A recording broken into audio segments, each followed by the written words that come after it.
विद्यार्थियों, मैं राकेश सिंह आज फिर से आप लोगों के बीच में हिंदी कक्षा 10 गद्य खंड से पाठ 4 भारतीय संस्कृत का दूसरा भाग लेकर आया हूँ। इसके पहले मैंने इतना पहला भाग पढ़ा दिया है। तो यहाँ तक हुआ था कि बाकी मगर है अब तक नामो निशा हमारा, कुछ बात है कि हस्ती मिटती नहीं हमारी, सदियों रहा है दुश्मन दौरे जमा हमारा। तो आप लोगों से मैं ये कहना चाहूँगा कि चैनल को सब्सक्राइब ज़रूर कर लें और वीडियो को लाइक और शेयर हमेशा करा करिए। तो चलिए शुरू करते हैं दूसरा भाग। यह एक नैतिक और आध्यात्मिक स्रोत है जो अनंत काल से प्रत्यक्ष या अप्रत्यक्ष रूप से संपूर्ण देश में बहता रहा है। देखिए इसका मतलब है कि राजेंद्र प्रसाद जी कह रहे हैं कि हमारे भारत देश में यह एक नैतिक मतलब सबकी जिम्मेदारी बनती है। नैतिक मतलब नैतिकता का मतलब कि जिम्मेदारी एक तरह से बनती है, और आध्यात्मिक और भक्ति के रूप में एक स्रोत है कि सबका एक स्रोत है कि अपने देश की रक्षा करना, जो अनंत काल से, जिसका कोई समय निश्चित नहीं है, अनंत काल से प्रत्यक्ष जो सामने हो और अप्रत्यक्ष जो दिखाई न दे, लेकिन सबके मन में यह विद्यमान है कि हमारा देश बहुत ही गौरवपूर्ण है, महत्वपूर्ण है। इस देश पे बहुत सारे लोगों ने आक्रमण किया, लेकिन इस देश का अब भी नामो निशा वैसे ही बना हुआ है और कभी कभी मूर्त रूप होकर हमारे सामने आता रहा है। मूर्त मतलब जो दिखाई दे, और कभी कभी ये हमारे सामने मूर्त रूप में भी होकर आता है। जैसे जब हमारे सैनिक लोग युद्ध लड़ते हैं, जीतते हैं, वीरता का परिचय देते हैं, तो वह मूर्त रूप में होकर दिखाई देता है। यह हमारा सौभाग्य रहा है कि हमने ऐसे ही एक मूर्त रूप को अपने बीच चलते फिरते हंसते रोते भी देखा है, और जिसने अमृत की याद दिलाकर हमारी सूखी हड्डियों में नई मज्जा डाल हमारे मृतप्राय शरीर में नए प्राण फूंके और मुरझाए हुए दिलों को खिला दिया। देखिए, हमने ऐसे ही मूर्त रूप को अपने बीच, लेखक कह रहा है कि हमने अपने ही बीच में चलते फिरते हंसते रोते देखा है, जिसने अमृत की याद दिला दी, जिसने यह दिला दी कि अमृत कोई मरने वाला नहीं है, सब कुछ अमर है।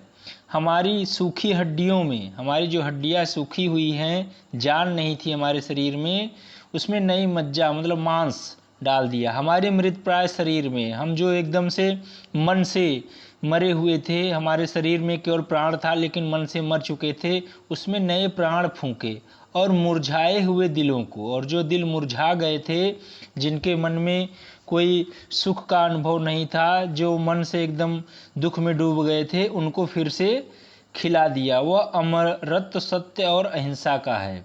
वह अमरत्व क्या है? सत्य और अहिंसा, सत्य बोलना और हिंसा न करना, दूसरों को कष्ट न देना, जो केवल इसी देश के लिए नहीं, आज मानव मात्र के जीवन के लिए अत्यंत आवश्यक हो गया है। जो भारत के ही लिए नहीं बल्कि मानव मात्र संपूर्ण विश्व के लिए आवश्यक हो गया है कि सत्य और अहिंसा का पालन सबको करना चाहिए। हम इस देश में प्रजातंत्र की स्थापना कर चुके हैं। हमारे भारत देश में प्रजातंत्र का मतलब होता है कि जहाँ पर प्रजा, जो जनता है, वह अपने मन से अब वोट देकर अपने पसंद का नेता चुनता है, उसी को प्रजातंत्र कहते हैं।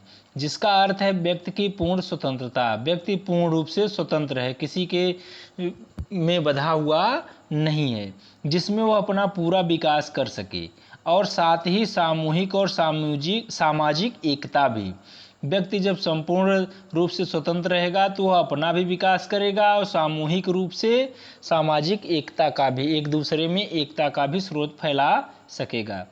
व्यक्ति और समाज के बीच में विरोध का आभास होता है। व्यक्ति जो इंसान है और समाज के बीच में हमेशा विरोधाभास रहता है, विरोध रहता है, उसका आभास मिलता है। व्यक्ति अपनी उन्नति और विकास चाहता है, और यदि एक की उन्नति और विकास दूसरे की उन्नति और विकास में बाधक हो तो संघर्ष पैदा होता है।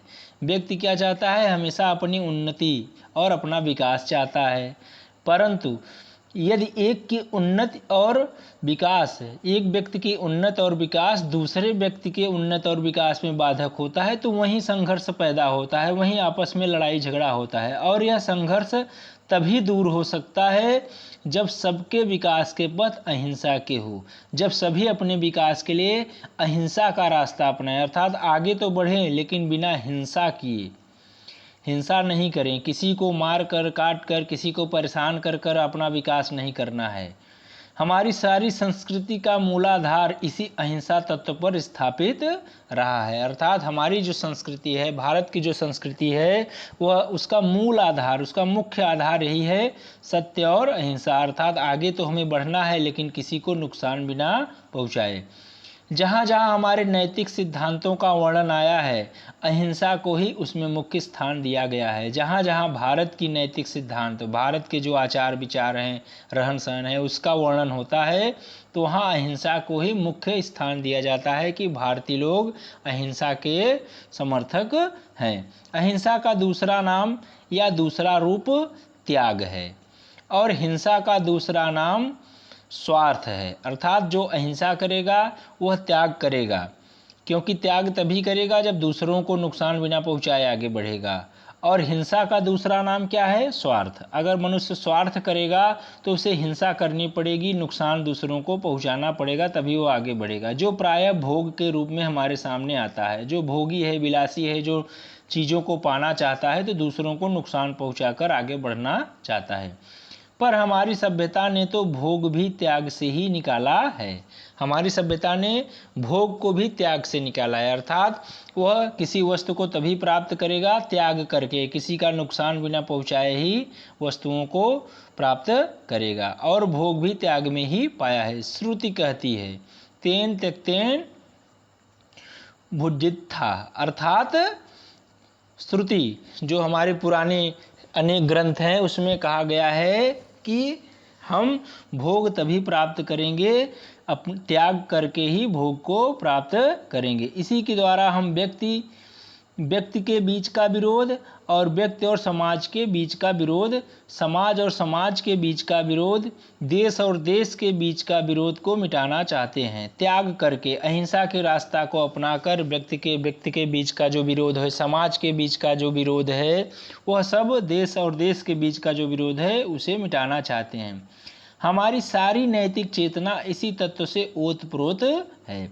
इसलिए हमारे भिन्न भिन्न विचारधाराओं को स्वच्छतापूर्वक अपने अपने रास्ते बहने दिया, अर्थात हमारे यहाँ जो अनेक लोग अपने विचार दिए हैं उन्हें स्वच्छतापूर्वक अपने रास्ते बहने दिया गया, लोगों को अपनाने दिया गया। भिन्न भिन्न धर्मों और संप्रदायों को स्वतंत्रतापूर्वक पनपने और भिन्न भिन्न भाषाओं को विकसित और प्रस्फुटित होने दिया, अर्थात जो अनेक प्रकार के भारत में धर्म हैं उन्हें स्वतंत्रतापूर्वक आगे बढ़ने दिया गया और जो अनेक प्रकार की भाषाएं हैं उन्हें भी आगे बढ़ने दिया, उसमें रोक नहीं लगाया गया। भिन्न भिन्न देशों के लोगों को अपने में अभिन्न भाव में मिल जाने दिया और जो अलग अलग देशों के लोग थे उन्हें को भी अपने अभिन्न भाव में मिल जाने दिया। भिन्न भिन्न देशों की संस्कृतियों को अपने में मिलाया, जो अनेक देश के अलग अलग संस्कृतियां हैं, रहन सहन है, उसको भारत में मिला लिया गया और देश और विदेश में एक सूत्रता तलवार के जोर से नहीं बल्कि प्रेम और सौहार्द से स्थापित की। और जो देश और विदेश में एक सूत्रता होती है, एकता बांधी जाती है, एक दूसरे से मित्रता बांधी जाती है, वह तलवार के जोर से नहीं बल्कि प्रेम और सौहार्द, प्रेम से सुंदरतापूर्वक स्थापित किया जाता है। दूसरों के हाथों और पैरों पर, घर और संपत्ति पर जबरदस्ती कब्जा नहीं किया, उनके हृदयों को जीता और इसी वजह से प्रभुत्व, जो चरित्र और चेतना का प्रभुत्व है, आज भी बहुत अंशों में कायम है। जब हम स्वयं उस चेतना को बहुत अंशों में भूल गए और उसे भूलते जा रहे हैं, अर्थात हमें उसे भूलना नहीं चाहिए, अपनी भारतीय संस्कृति को भूलना नहीं चाहिए। वैज्ञानिक और औद्योगिक विकास के उदंड परिणामों से, जो वैज्ञानिक अनेक नए आविष्कार हो रहे हैं, अनेक उद्योग स्थापित हो रहे हैं, उसके उदंड परिणामों से, उसके गलत परिणामों से अपने को सुरक्षित रखकर हम उनका उपयोग अपनी रीति से किस प्रकार करें, इस बारे में दो बातों का हमें बराबर ध्यान रखना है। पहली बात तो यह कि हर प्रकार की प्रकृतिजन्य और मानवकृत विपदाओं के पड़ने पर भी हम लोगों को सृजनात्मक शक्ति कम नहीं हुई। अर्थात पहली बात क्या है, प्रकृति ने भगवान के द्वारा और मानवकृत, और मानव ने जो गलत कार्य किए हैं विज्ञान के द्वारा, उनके द्वारा जो भी अनेक कष्ट हमारे ऊपर पड़े हैं, उसके होते हुए भी सृजनात्मक नई नई चीज़ों को बनाना, सोच रखना, उसकी शक्ति, सृजनात्मक मतलब सृजन करना, बनाना, नई नई खोज करना, उसकी शक्ति हमारी कम नहीं हुई है। हमारे देश में साम्राज्य बने और मिटे, बड़े बड़े साम्राज्य बने और मिटे, विभिन्न संप्रदायों का उत्थान पतन हुआ, अनेक अनेक धर्मों के, अनेक अनेक जात के लोगों का उत्थान आगे बढ़े और पतन भी हुआ। हम विदेशियों से आक्रांत और पददलित हुए, विदेशी लोग आकर हमारे देश पर आक्रमण किए, हमें परेशान किए, हमें अपने राज्य से पददलित अर्थात हमें गुलाम बना के रखे। हम पर प्रकृति भगवान के द्वारा और मानवों ने अनेक बार मुसीबतों के पहाड़ ढा दिए, पर फिर भी हम लोग बने रहे। इतना कष्ट होने के बाद भी हम बने रहे, हमारी संस्कृति बनी रही और हमारा जीवन एवं सृजनात्मक शक्ति बनी रही। हमारी जो भारतीय संस्कृति है वह भी बनी रही, हमारा जीवन वह भी बना रहा, और हमारी जो सोचने समझने की, आगे बढ़ने की शक्ति है वह भी बनी रही। हम अपने दुर्दिनों में भी अर्थात कठिन दिनों में भी ऐसे मनीषियों अर्थात जो विद्वान लोग होते हैं और कर्मयोगी जो कर्म में विश्वास रखते हैं को पैदा कर सके, जो संसार के इतिहास के किसी युग में अत्यंत उच्च आसन के अधिकारी होते हैं। ऐसे लोग हमारे भारत में पैदा हुए, ज्ञानी विज्ञानी, कि उनका संसार में अत्यंत उच्च आसन मिला उनको। अपनी दासता के दिनों में जब हम लोग गुलाम थे, उन दिनों में हमने गांधी जैसे कर्मठ, जो कर्म पर विश्वास रखते थे, धर्मनिष्ठ, जो धर्म पे चलने वाले थे, क्रांतिकारी को, रविंद्र जैसे मनीषी, रविन्द्रनाथ टैगोर जैसे ज्ञानी कवि और अरविंद तथा रमण महर्षि जैसे योगियों को पैदा किया। और उन्हीं दिनों में हमने ऐसे अनेक उद्भट एक वैज्ञानिक थे, विद्वान थे और वैज्ञानिक पैदा किए, जिनका सिक्का संसार मानता है। जिन हालातों में पढ़कर संसार की प्रसिद्ध जातियां मिट गईं, उनमें हम न केवल जीवित ही रहे, वरन अपने आध्यात्मिक और बौद्धिक गौरव को बनाए रख सके। उसका कारण यही है कि हमारी सामूहिक चेतना ऐसे नैतिक आधार पर ठहरी हुई है। विद्यार्थियों, वीडियो बहुत लंबा होता है, इसलिए मैं जल्दी पढ़ाता हूँ ताकि कम समय में आप लोगों को अच्छी चीज़ें समझ में आ जाए। समुद्रों से भी गहरी और आकाश से भी अधिक व्यापक है। दूसरी बात जो इस संबंध में विचारणीय है वह यह कि संस्कृत अथवा सामूहिक चेतना ही हमारे देश का प्राण है। दूसरी बात क्या है? संस्कृति, हमारे देश की जो संस्कृति है और सामूहिक चेतना अर्थात समस्त भारतीय की जो सोच है, जो चेतना है, वही हमारे देश की प्राण है। इसी नैतिक चेतना के सूत्र से हमारे नगर और ग्राम, हमारे प्रदेश और संप्रदाय, हमारे विभिन्न वर्ग और जातियां आपस में बंधी हुई हैं। जहां उनमें और सब तरह की विभिन्नताएं हैं, सब आपस में बंधे हुए हैं और सब में अनेक प्रकार की विभिन्नताएं हैं, लेकिन वहाँ उन सब में यह एकता है, उन सब में यही एकता है। इसी बात को ठीक तरह से पहचान लेने से बापू ने जनसाधारण को बुद्धिजीवियों के नेतृत्व में क्रांति करने के लिए अर्थात बापू महात्मा गांधी जी ने इसी बात को ध्यान में रखा कि भले भारत में अनेक जाति के, अनेक धर्म के, अनेक संप्रदाय के लोग हैं, लेकिन सब में सामूहिक चेतना एक है, सब में अपने भारत के प्रति प्रेम है।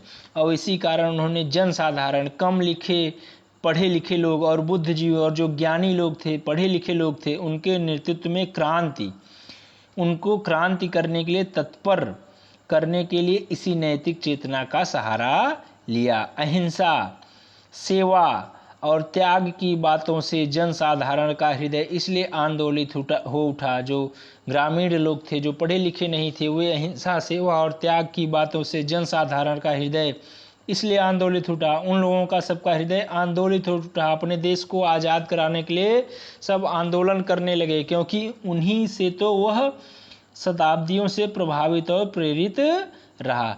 जनसाधारण के हृदय में उनकी धड़कती चेतना को क्रांति की शक्ति बनाने में ही बापू की दूरदर्शिता थी। दूरदर्शिता मतलब जो आगे की सोच थी, और इसी में उनकी सफलता भी थी।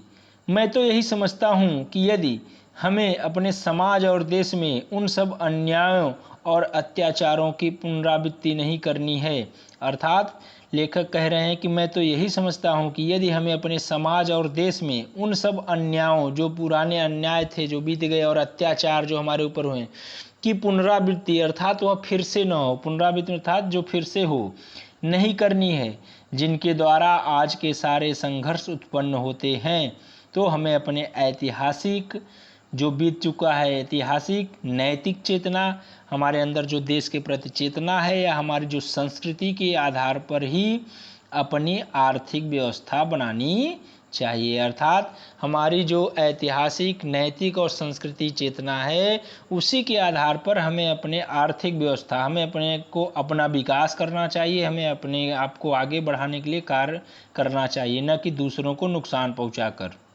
अर्थात उसके पीछे व्यक्तिगत लाभ अर्थात स्वयं का लाभ, पर्सनल लाभ और भोग की भावना प्रधान न होकर व्यक्तिगत त्याग, खुद का लाभ और खुद की भोग की भावना को मुख्यतः नहीं करना चाहिए। व्यक्तिगत त्याग, अपना खुद का त्याग और सामाजिक कल्याण की ही भावना प्रधान होनी चाहिए। दूसरों का कल्याण हो, ऐसी भावना हमारे मन में होनी चाहिए। तो विद्यार्थियों, वीडियो बहुत लंबा हो रहा है, इसलिए इसका तीसरा पार्ट मैं अगले दिन पढ़ाऊँगा। अभी काफ़ी लंबा है ये। धन्यवाद।